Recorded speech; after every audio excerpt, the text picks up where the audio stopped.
I saw Beetlejuice. Would you like to hear about it? Sure. Yeah, I saw Beetlejuice Beetlejuice, the second one. I had never heard this term until this movie, legacy sequel, where you make a sequel a decade or 2 or 3 later. This one was 36 years later. Jeez. That's a long time. It was because it was 1988. Would you like to try to guess how old Michael Keaton is? 70? Yeah, 73. Okay. That's starting to get towards 80.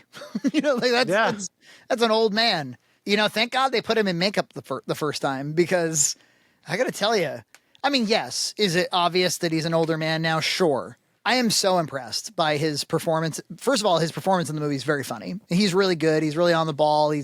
He's doing what he did the first time, but he's bringing something new to it. Again, 36 years ago, something he invented in a vacuum back then. The character is really quite unique. It's really what sells the whole thing. It's fun to remind people that, like, he only was in 11 minutes of the first movie or something like that. Like, he's not in much of that movie. That movie really is more about the Maitlands, the Alec Baldwin, Gina Davis characters. When I was in Austin for the Austin Film Festival a while ago, I went to the Alamo Draft House and they had a work print of Beetlejuice. So it was in rough shape, but they screened it on film.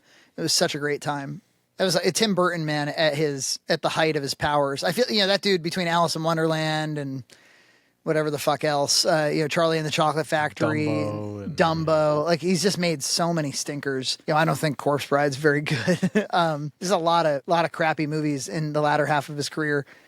But if you just swore by Pee-wee's Big Adventure, Beetlejuice, Batman, Edward Scissorhands, Batman Returns, Ed Wood, that's just slam dunk, slam dunk, slam dunk, slam dunk. Pretty amazing. So you thought this is like a return to form a bit? Yeah, I got the impression that in his older age, he either completely lost the magic, he didn't know how to bring magic to it. Instead, he just brings kind of weird Disneyfied animation to his movies, and that's the best he can do.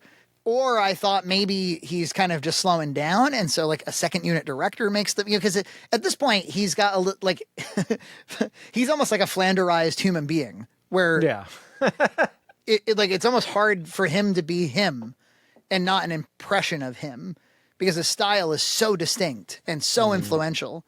And this movie had energy. And I'm going to say it was not a perfect movie. The screenplay is a bit of a mess.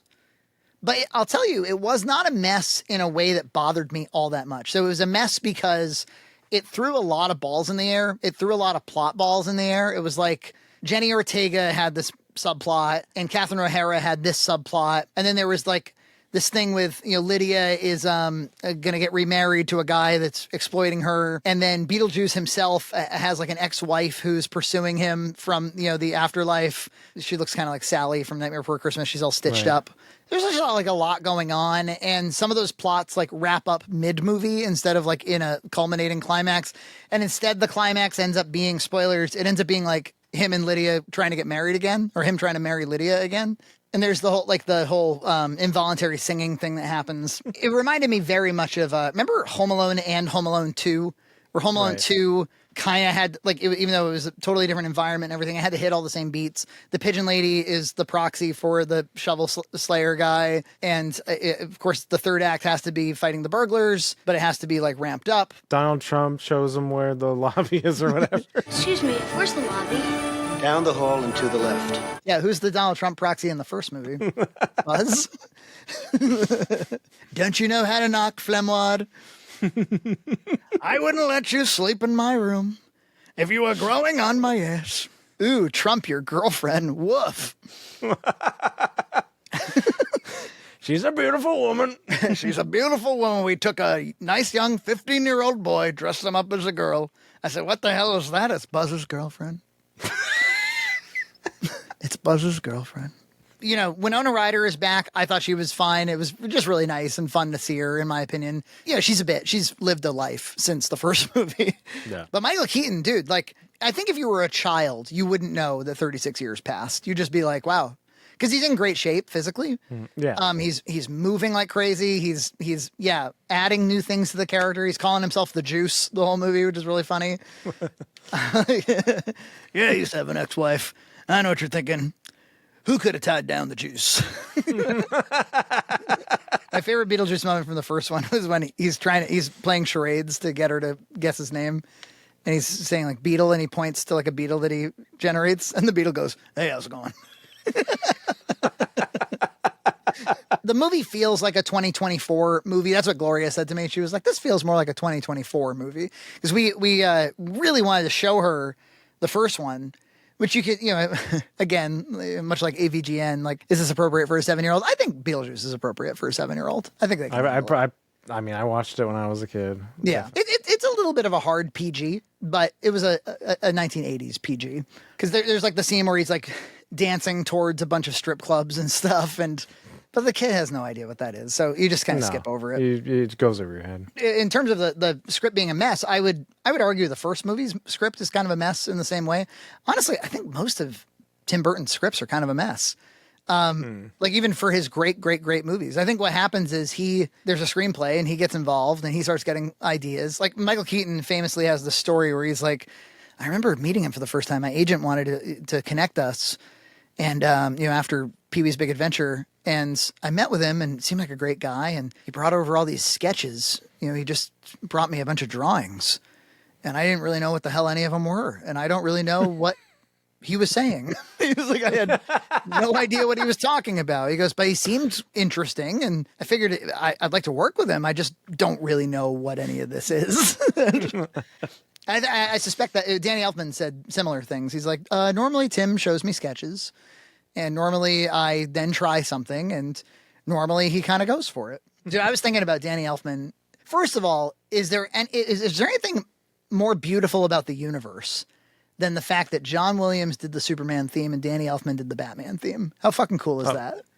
Absolutely. Yeah. Right? The two, I think, most prominent musical composers for film of all time. I mean, there's other people in that running in the top 5 and stuff, but those two, I think, top it. I mean, the guy, it's like you think of him as Tim Burton, but he's The Simpsons and he's Desperate Housewives and he's Tales from the Crypt and he's, it goes on and on and on. Oingo Boingo. A lot of people forget he's Oingo Boingo. So he's like a ska musician too. The guy's just awesome. And I've been listening to a few interviews with him recently, and he told a great story about Matt Groening and The Simpsons. He said there was this reviewer, and he came to an Oingo Boingo concert. He gave us a horrible review, and normally I really liked horrible reviews. I really was fueled by them, but I really took exception to this one because he only showed up for the encore, and he didn't see the whole show. You gotta see the whole show, and so I was really pissed off at him. And I sent him a fuck you letter and all this stuff.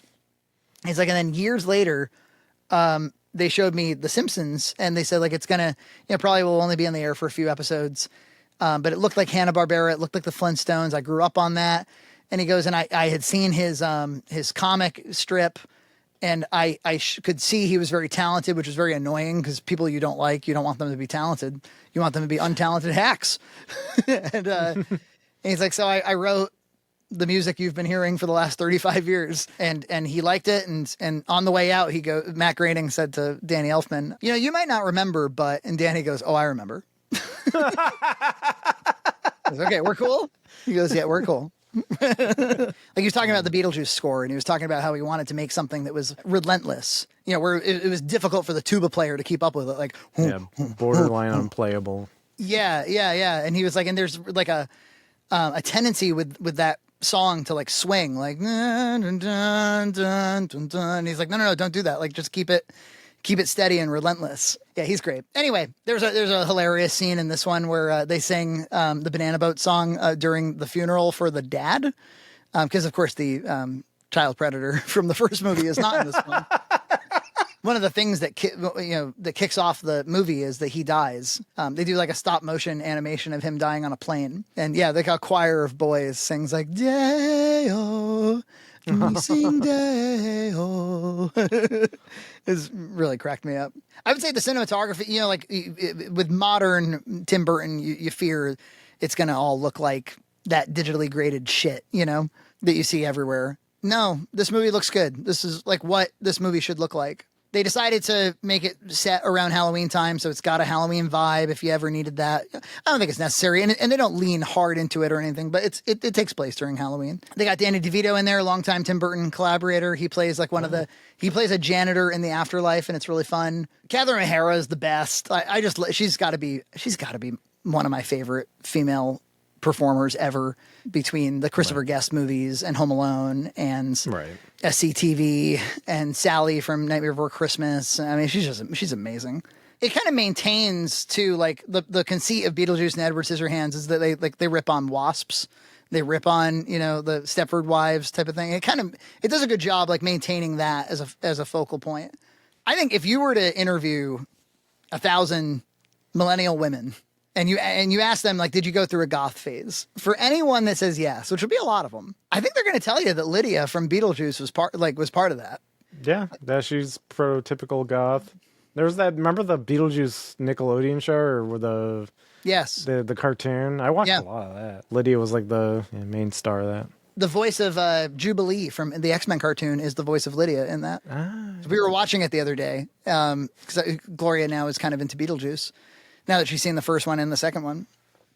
And I was like, who the hell is that voice? I was like, it sounds like Jubilee. Like, does a mall babe eat chili fries? Does a mall baby eat chili fries? And I was like, oh, let me see. It was her. This movie's also not super long. It's 1 hour and 44. And the first movie was 1 hour 30. So it's fine by me. It's got a little bit more story. It's got a villain. The first movie doesn't have a villain. Unless you consider Beetlejuice himself to be the villain. He's kind of more the star of the thing. In fact, it's got several villains, this movie. And yet, by the end of the film, he vanquishes all of them and then tries to marry Lydia. So it's fun. I had a lot of laugh out loud moments. It wasn't normally like a joke that would make me laugh. It would normally be like a performance moment, or just like the way Michael Keaton would handle something would really get me. Who's that actor? Gosh, I don't know his name. He's pretty famous though. He plays Lydia's husband to be, and I think he's quite funny in it. I know what I wanted to mention. So first of all, I think it's really funny that Lydia is a really big piece. Lydia Dietz is like the prototypical goth, and yet you go back to that first movie, they're making fun of goths in that movie. They're making fun of Stepford Wives, yes, but they're making fun of goths too. She's walking around with a veil, and and she's going like, I myself am unusual and strange. She's like a parody of what Hot Topic would end up being, and yet she was such an influence. What's fun in this movie is Jenny Ortega plays her daughter, which just feels so appropriate. And instead of being really into the supernatural and into ghosts and stuff like that, she's like a total like atheist. She's like very science-based. And she's like, my mom is cringe because my mom believes in ghosts. Yes. Except they did throw in, there's like something about like climate change that she mentions, and it has nothing to do with anything. And I'm like, why is it that every movie, like I remember Ant-Man had this. Like, why is it that like they always try to mention that the young woman in the movie has like left-wing politics, and is an activist, like every time?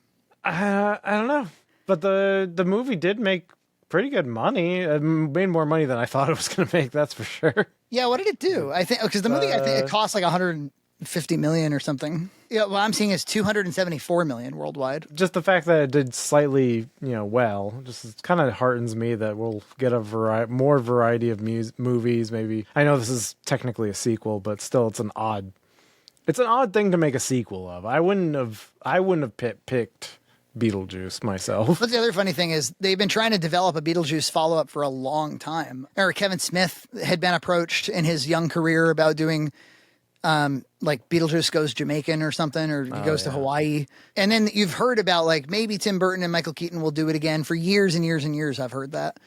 And then they finally got around to it. And I feel like sometimes what happens is when a movie's in development like that or getting kicked around and they finally do it, it's underwhelming.